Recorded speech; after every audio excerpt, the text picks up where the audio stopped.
السلام عليكم ورحمة الله تعالى وبركاته. مرحبا بكم جميعا في قناتي وصفات متنوعة على طريقتي الخاصة.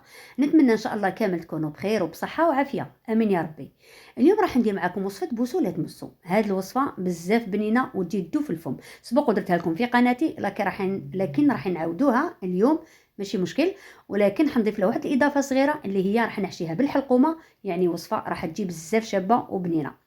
لكن قبل هذا وكالعادة بسم الله الرحمن الرحيم، والصلاة والسلام على رسول الله الكريم محمد صلى الله عليه وسلم وعلى آله وصحبه أجمعين. أول حاجة ناخذ إناء راح نديرو زبدة طرية، نضيف لها ملعقة كبيرة نتاع سكر كلاص يكون مغربل، نضيف لها كيس نتاع الفلون دوق الفاني، الوزن تاعو 50 غرام.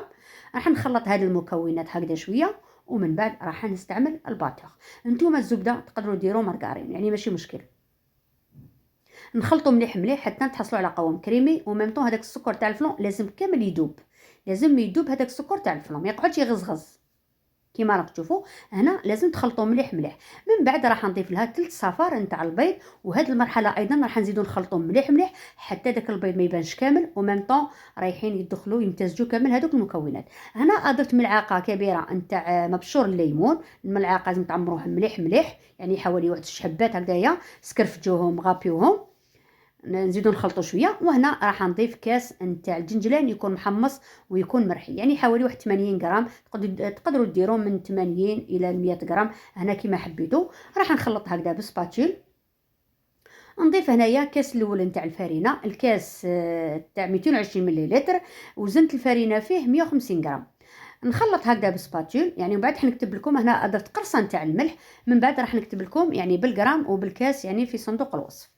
نخلطو كامل هكذا مليح بسباتيل. هنا راح نضيف الكاس الثاني، الفارينه تاعي راهي مغربله كيما راك تشوفوا هنا، لازم ديروا غير بشويه باش يعني تشوفوا اسكو تزيدوا ولا ما تزيدوش. شوفوا هنايا بالنسبه لكو دايرين جنجلان يعني راح تبان لكم بالك تسحق الفارينه.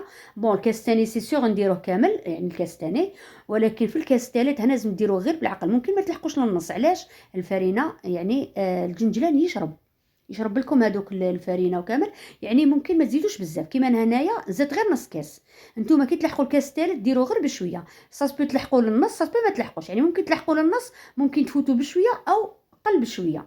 هنايا نبقاو نطموا في العجينه هكذايا، ولا خفتوا غسلوا يديكم مليح، نشفوها وعاودوا شدوا العجينه تاعكم باش تقدروا تحسوها. شوفوا انا بقى لي نص كاس وريته لكم، والعجينه هنايا حتى نتحصلوا على عجينه تكون طريه. دوك نوري لكم، شوفوا هنا العجينه لازم تكون طريه. من بعد نديرها في كيس بلاستيكي ولا في الورق بلاستيكي ونخلوها تريح غير حاجه قليله برك، لو طون ني نوجدو المول تاعنا ونوجدو يعني مكونات واحد اخرين. هذه هي. من بعد هنا حنخدم السيرو تاعي، راح ندير هنايا نص كاس نتاع السكر، نضيف له كاس نتاع الماء، ومن بعد نخلطو شويه باش هذاك السكر ما يترسبناش في القاع نتاع الكاسرونه. ومن بعد راح نضيفو شريحتين نتاع الليمون، نحطوه فوق النار كي بدا يغلي نحسبوا له 10 دقائق ونطفو عليه.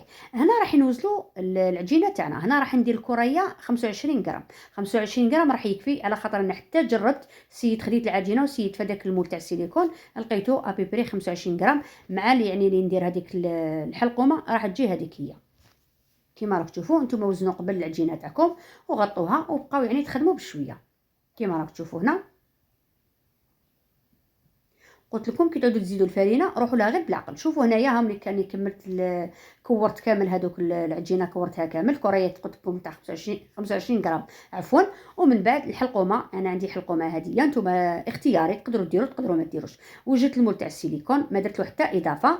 درك واش ندير؟ اول خطوه راح نقطع الحلقومه تاعي باسكو بزاف كبيره بالنسبه لهذاك الحجم تاع الكريه، يعني كي ندير هذه المربعه هذه تاع الحلقومه راح تبان بزاف كبيره، اما لا قطعتها على 2. وشوفوا هنا الالوان اللي عندي في الحلقومه. اول حاجه ناخذ العجين الكريه تاعي نحلها هكذا شويه، وندير هذيك نص حبه تاع حلقومه نغلقها مليح مليح، نعاود نكورها مليح مليح باش ما تحليش. ومن بعد راح نحطها في المول تاع السيليكون هذه هي. وتكملوا كامل بهذه الطريقه، بسطوها هكذايا. هنايا الفرن يسخن على درجه الحراره من 160 الى 170 درجه راح تكفي. خلوه يسخن الفرن واحد 15 الى 20 دقيقه. ومن بعد توجدوا السنيوه تاعكم ديروا لها ورق الطاي، على خاطر هذا المول ما رايحينش نخلوه هكذا كي نعودوا نطيبوه، رايحين نقلبوه، يعني هذوك القلب راح يجي وتشو على هذيك السنيوه هذه هي. وكي تلحق واحد 10 دقائق ولا رايحين تجبدوا السنيوه تاعكم 10 12 دقيقه، عينكم يا ميزانكم، شوفوا ردوا غير بالعقل وشوفوا. الا نفاصلوا شويه دوك الحبات هذوك، هنا نحوا هذاك المول وخلوها تزيد تحمر لكم في الكوشه. هذه هي. كملوا كامل بنفس الطريقه. قلت لكم الفرن سخنوه مسبقا على درجه الحراره 160 الى 170. نتوما شعلوا له كي يعود يسخن، تقدروا تشعلوا من الفوق ومن التحت، لكن كطيبوا خلوه شاعل غير من التحت وطلعوا السنيوه تاعكم للفوق باش هكا تاكدوا بلي ما تحرق لكمش وتكونوا طافيين من الفوق. تشعلوا غير من التحت تكونوا طافيين من الفوق. النهار اللي تلحق 10 دقائق ولا 12 دقيقه، نحوا هذوك المول تاع السيليكون، نحوه يعني خلوا دوك الحبات في السنيوه، تماك تخلوا يعني يزيدوا يحمروا، تكونوا طفيتوا من تحت وتشعلوا له من الفوق باش تزيدوا تحمروهم. نتمنى نكون فهمتكم مليح. كيما راكم تشوفوا كملوا بنفس الطريقه هكذا حتى تكملوا كامل. وهي الحلوه تاعنا بعد ما طابت، شوفوا السيرو كيفاش جا، ولازم يكون السيرو بارد، وثاني الحلوه تاعنا راهي بردت. وكلش نديروا رايحين نغطسوا الحبات نتاعنا، شوفوا كيفاش طابوا حموره كيما قلت لكم. هنا غطسوهم هكذايا ومن بعد حطوهم يقطروا. قلت لكم كي تعودوا ديروا المول تاع السيليكون، يعني ما كي تعودوا تحطوه في السنيوه، اقلبوا هذاك المول وحطوه في السنيوه، ومن بعد دخلوا السنيوه للفرن، ومن بعد طلعوه للفوق شويه، يعني ماشي لازم حتى الاخر كامل، تقدروا فوق الوسط يعني بدرجه. ومن بعد كي تاكدوا بلي واحد 10 دقائق 12 دقيقه، ردوا المول هذاك تاع السيليكون غير بالعقل. كي تشوفوا الحبات هذوك يعني طاحوا من المول هكذا، تشوفوهم شويه صحاح يعني قبضوا روحتهم، نحوا هذاك المول باش هكذاك يزيدوا يحمروا لكم من الفوق. هذه هي. وكي تعودوا تحمروهم من الفوق طفوهم من التحت، وكي تعودوا طيبوهم من التحت طفوهم من الفوق باش هكذاك باش ما يتحرق لكمش هكذا، باش تقدروا تعسوا الحلوه تاعكم. باسكو كون تشعلوا من الفوق ومن التحت والسيليكون هذاك المول كاع ما تشوفوش، ممكن يتحرق لكم الحلوه. هنا بعد ما نغطسوهم ويقطروا، هنايا رايحين نمسحوهم بالورق الماس هذايا باش هكذايا ما يتعنصرناش هذاك السكر في هذيك الحبه ويجينا الصفر مع الوقت وكامل، وميم طون ما يشربناش السكر بزاف، يعني راح يدي حقه. كي تمسحوا هذوك الحبات، هنا السكر كلاصي راح يدي حقه برك في الحبه. هذا ما كان. كملوا بنفس الطريقه. خذوا اناء، غربلوا قبل السكر كلاصي، لازم يكون مغربل، عمروا شويه سكر كلاصي في الاناء هذاك باسينه ولا اي حاجه تخدموا بها، ومن بعد حطوا دوك الحبات، ومن بعد زيدوا عليها السكر كلاصي وزيدوا غربلوا هكذا. لازم كما نقولوا بالعاميه الحبات نتاع الحلوه تاعنا لازم يكونوا مدفونين في السكر كلاصي. نتمنى ان شاء الله نكون فهمتكم، وسمحوا لي على هذه الهضره بزاف، باسكو عليه باش نفهمكم مليح مليح.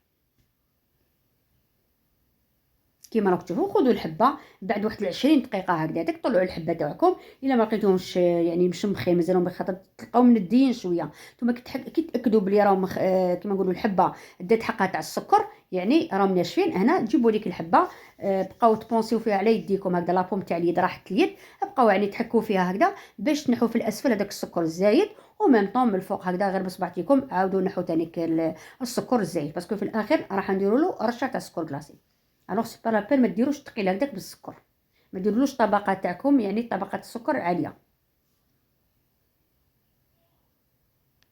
كيما راكم تشوفوا كملوا بنفس الطريقه هكذا حتى تكملوا الحبات تاعكم، يعني حاجه سهله، يعني سبق ودرتها له من قبل، برك بدلت في الشكل هذا مكان، ودرت الحلقومه في القلب نتاع الحبه.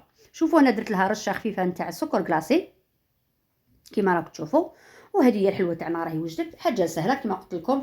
انا كنت قادره نطبع الحبات بالقلب يعني بالمول تاع القلب، يعني في هذاك لومبورط بياس تاع القلب، لكن فضلت نديرهم في المول باش هكذايا برومييرمون يعني باش تنقص عليا الخدمه، يعني غير نكور ونحط، وثانيا يعني باش يعني نطيب ديريكت ما نقعدش نستناو كامل، يعني وما تجيكم على حبه واحده، يعني سيرتو المبتدئات باش الحبات يجيكم كاع كيف كيف.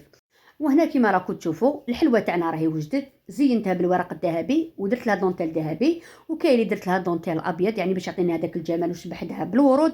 اذا دوك نقسم لكم حبه وتشوفوها يعني القوام تاعها، شوفوا يعني واش نقول لكم، يعني تذوب في الفم، يعني تذوب في الفم تتفتت وحدها، يعني اسم على مسمى. اذا هذه هي الوصفه تاعنا راهي كملت. كما قلت لكم الحلقومه ماشي ضروريه، تحبوا ديروها تحبوا ما ديروهاش. وشوفوا هنا يعني القوام كيفاش راني نفتت فيها. اذا واش نقول لكم فرجه ممتعه للفيديو، نتلاقاو ان شاء الله في وصفات جديده بحول الله. دمتم في رعايه الله وحفظه، والسلام عليكم ورحمه الله تعالى وبركاته، صحه فطوركم والى الملتقى.